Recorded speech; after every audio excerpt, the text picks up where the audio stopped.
अस्सलामु अलैकुम वरहमतुल्लाहि वबरकातुहू।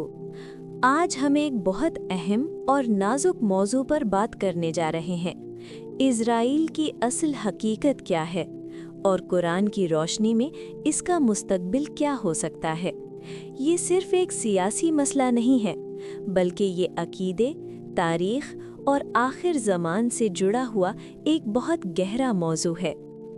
हिस्सा 1, कुरानी इशारे। कुरान मजीद में बनी इसराइल का जिक्र कई मकामात पर आया है। अल्लाह ताला ने उन पर अपनी नेमतें भी बयान की और उनकी नाफरमानियों का जिक्र भी किया। तारीख़ गवाह है कि जब जब उन्होंने अल्लाह के अहकामात से रूगर्दानी की, उन पर अज़ाब आया। ये सिर्फ एक कौम की कहानी नहीं, ये सब के लिए इबरत है। दुनिया। आज की दुनिया में इज़राइल एक मरकज़ी किरदार अदा कर रहा है। मीडिया, मईशत और इंटरनेशनल सियासत में इसका असर नुमाया नज़र आता है। लेकिन सवाल ये है कि क्या ये क़ुव्वत हमेशा रहेगी? दुनिया की तारीख़ ये बताती है कि हर ताकत को एक दिन ज़वाल आता है। आखिरी ज़मान का पस मंज़र। अहदीस और इस्लामी रिवायत में आखिर ज़मान के वाक़यात का जिक्र मिलता है। एक बड़ा टकराव होगा, हक और बातिल के दरमियान।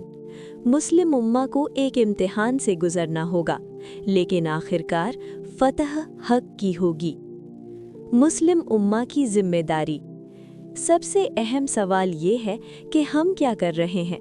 सिर्फ सियासी बहस करना काफ़ी नहीं, हमें अपना ईमान मजबूत करना होगा, कुरान से रिश्ता मजबूत करना होगा, इल्म हासिल करना होगा और अपने अखलाक और किरदार को बेहतर बनाना होगा। अल्लाह की नुसरत उन्हीं को मिलती है जो खुद को बदलते हैं। कंक्लूजन। इज़राइल का मसला सिर्फ एक खबर नहीं, बल्कि एक निशानी है।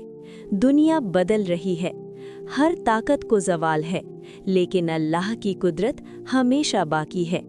हमें डरने की नहीं, बल्कि तैयार होने की ज़रूरत है, रूहानी तौर पर, इल्म के ज़रिए और इत्तेहाद के